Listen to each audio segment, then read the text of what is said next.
We've got the football in focus, teed up indoors on Battleground. Got Brian Roche with us today for the News and Record, talking about the games last week, the games this week. And the game of the week is not the game you think. You know what the game of the week is? I'll let you tell me, Andy. It's going to be Page at Grimsley tonight, JV football game. 7-0, 7-0. The unbeaten JV teams. Probably the biggest JV game, maybe one of the biggest in city history. They got it tonight over at Jameson. I think it could be, it won't be as heavily attended as Monarch's Page, but it could be very heavily attended because Page has got a chance to beat them. They got a chance. See what happens. Oh, yeah, you're going to see some big I might need to lean on a JV historian like yourself. I'm not as well versed on, JV history, but I'll lean on you. I'm with a couple of months of JV history anyway, a couple of months. All I know is 7-0, 7-0, and it hadn't happened before to my knowledge. They've both been unbeaten this time of year. And I'll be there later tonight checking that game out for sure. So don't forget that big Grimsley and Page JV game over at Jameson Stadium. Kicks off at 7 p.m., big one there. Last week, big game, Southeast at Western Guilford, and we thought it was going to be close. It was close. It was. I think it was pretty much what we thought it would be. I think somewhat of a defensive battle. We saw some running between, McKinnon from Southeast and Timothy Baker from Western, and for a while, it was a defensive game for sure, 7-7 at halftime, and I think in the end, Southeast just kind of wore down Western, and there were a couple triple option plays that changed the course of that football game. One, a pitch left to Baker that he took for a 12-yard touchdown. The other was a pitch that went errant, recovered by Caleb Jackson, and from there, Southeast had a critical touchdown on offense. So let's throw something in right quick. The crazy thing was, if I'm not mistaken, McLaughlin didn't play, but McKinnon got a load of the carries. So it was McKinnon tonight. 100 and some yards for McKinnon. He had about, I have to check the exact number, it was 150 something. Yeah, a lot of carries, at least about 20 carries. And he had a big, he had a big 30-yard run and a 46-yard run by my count. So. He has to play defense too most of the time. He's a very good runner. He led the team in tackles actually too. He had 11 tackles on the night. That's a great night. And so it was Ian McKinnon show over at the Hornets' Nest. Wow, and you had Caleb Jackson comes on. He playing defense also. He helped out on offense. He got some on that last drive. He had about 38, 40 yards, right? Something like that. He got a bunch of the carries to kind of close that game out. I do remember they had the ball with about 7.5 minutes, and on that one drive, they ran the whole clock out. So, and what about Marsh at quarterback? How did he do for Southeast, their quarterback? They kind of struggled passing the ball. Yeah, how about running, though? He usually runs pretty good.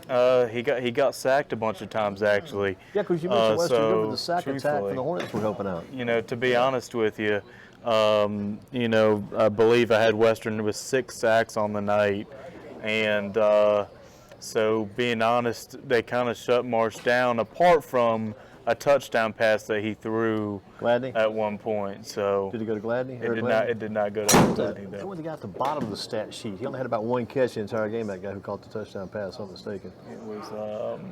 I'd go back and check. You had to go to that pocket computer. I beg your pardon, but I had to go to your pocket computer and check that one. I might go to my pocket. What about this deal? What about the Page at Northern Guilford game? 3-point finish on the field goal with 2.6 seconds left. Might have been the tightest game of the night in this area. It was a very competitive game. I wonder if Northern had a little bit of a hangover after beating Northwest the week before. Right. I mean, I don't want to disrespect Page, but just you look at what's happened throughout this season. I mean, Page got beat handily by Dudley.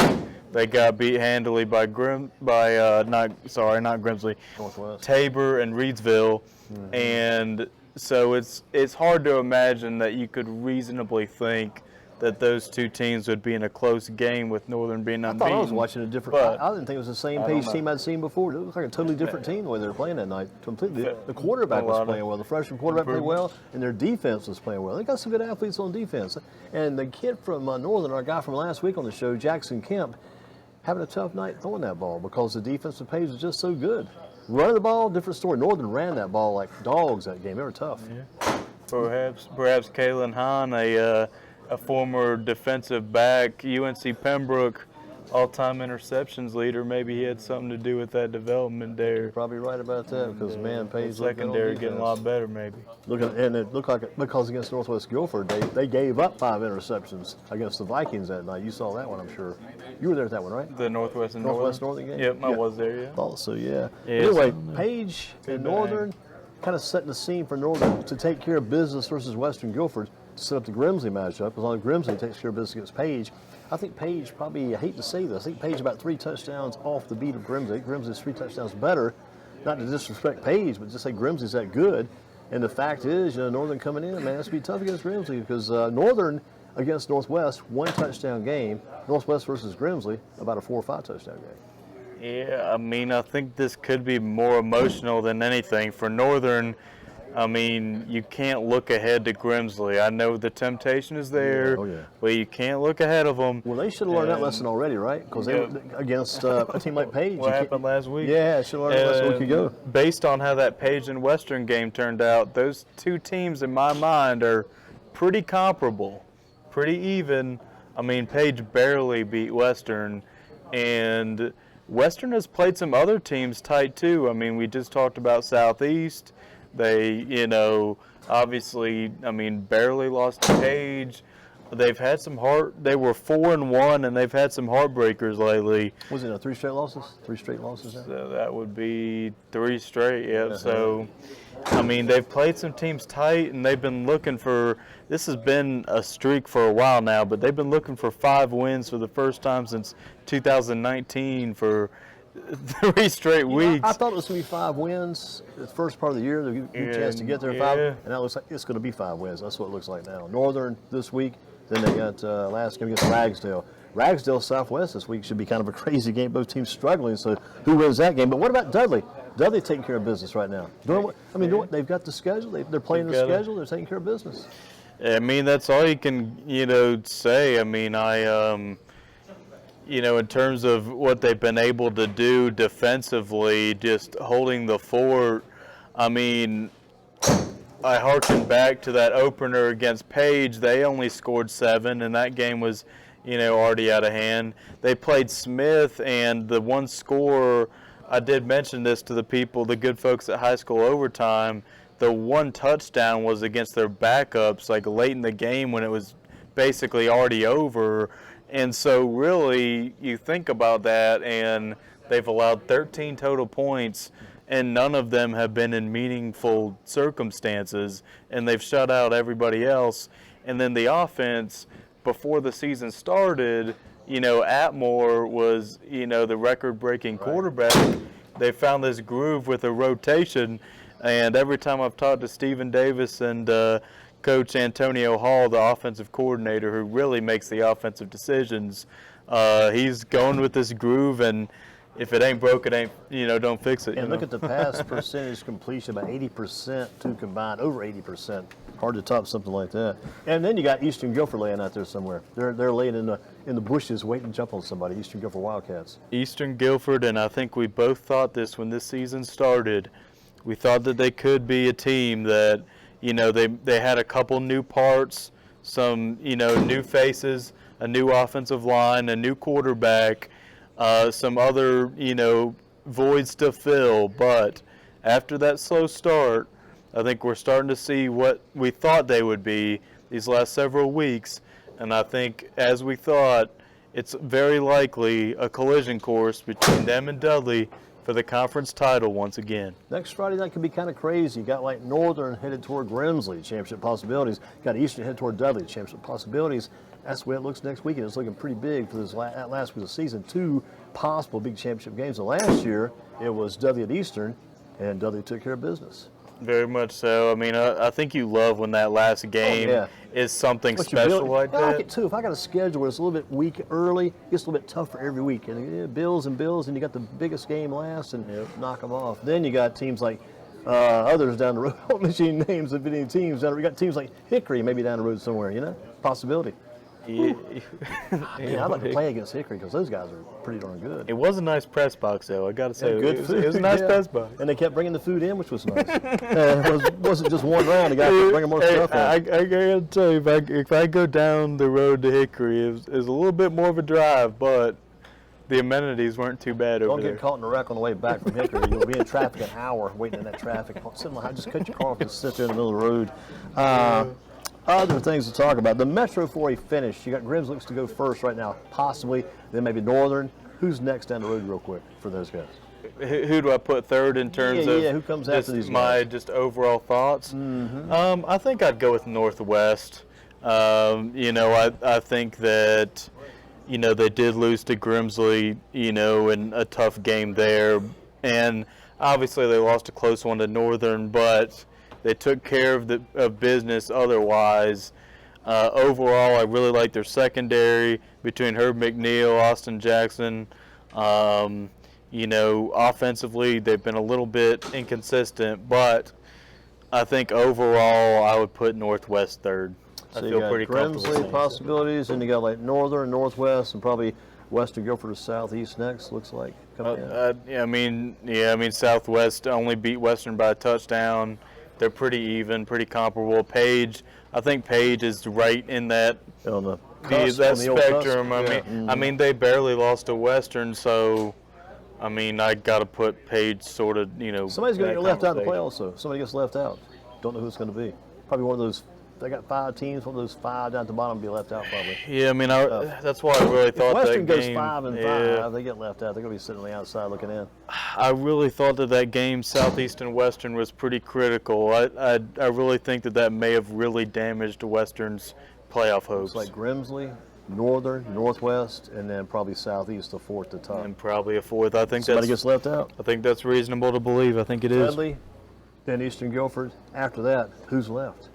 Who comes in that third spot? Well, be tough to have the conference. Northeast and Rockingham that's are currently tied. Northeast and and that's a game this week. Those two teams will be playing. And it's at Rockingham County this year. And so I'm pretty interested to see how that game unfolds. I think it could be a pretty competitive game. See what happens. And the other teams are just going to be hanging on the outside, trying to jump on the wagon, jump on board. So far this season, your Offensive Player of the Year through 8 games and 9 weeks. Offensive Player of the Year so far, we've asked that before. Has it changed any? Who are you leaning toward now for Offensive Player of the Year in the county?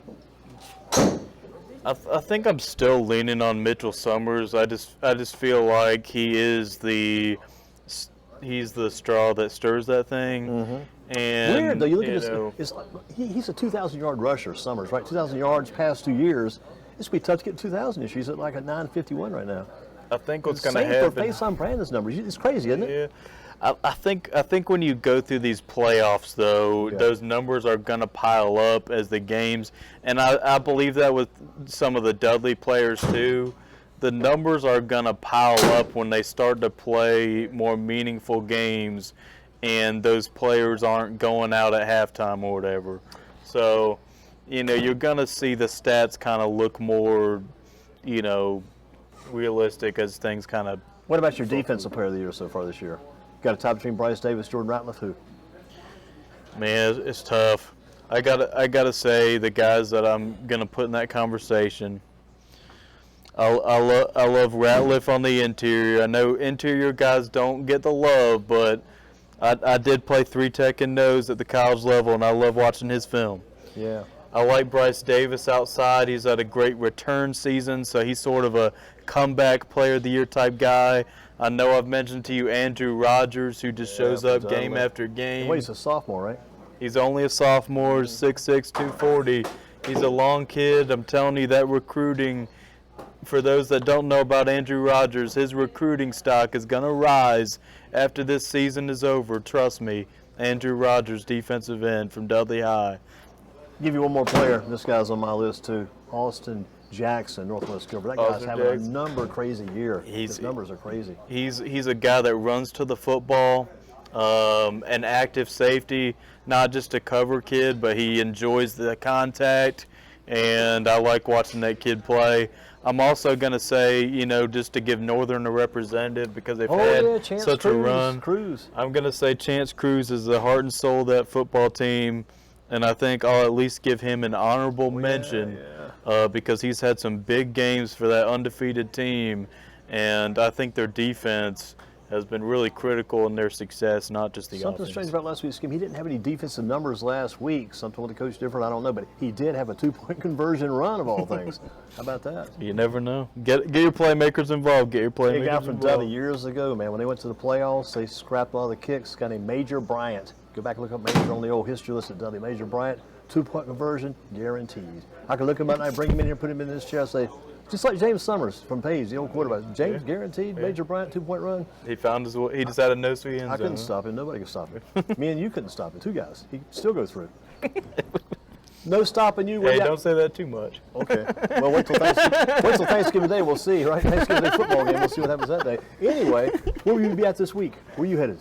We can't stop you. Where you headed? Man. So I'm going to be at Grimsley Page. Yep. You know, traditional rivalry game, and I'll be there tonight. It's a JV game. That JV game is going to be huge. JV game. That's huge, that JV game tonight. There you go. Page wants a chance to beat Grimsley, right? They could beat him in probably rock throwing. They want to beat him in that, but they want to win that game tonight. Yeah, they want to beat him in everything. I mean, it's why it's one of the rivalries we enjoy in this Greensboro area. There's going to be passion. You know, you're going to see it. We've got a lot of ties this year as well, some crossover ties.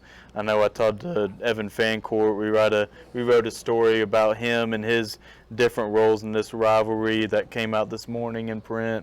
You know, it's Kalen Hahn's first game as the head coach in this rivalry, so interested to see what that looks like. And you alluded to it a little bit earlier, but I think this will be a nice test to see how much Page has improved. They played Northern close.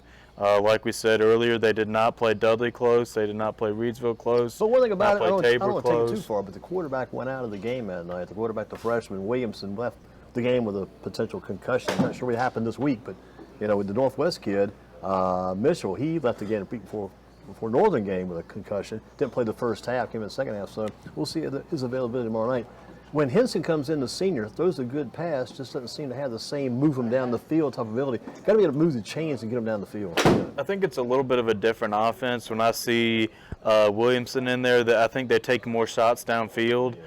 With Henson, I feel like it is more of a methodical approach. Ball control. We'll see if there's a difference. I think for Page, I think they are happy that the guy they have is a veteran that's been there before versus, you know, a kid they're just throwing into the fire. Into the fire. Time to go next to the fire. We're going to let you shake hands every Dudley player on your way out. We're going to bring those Dudley players in.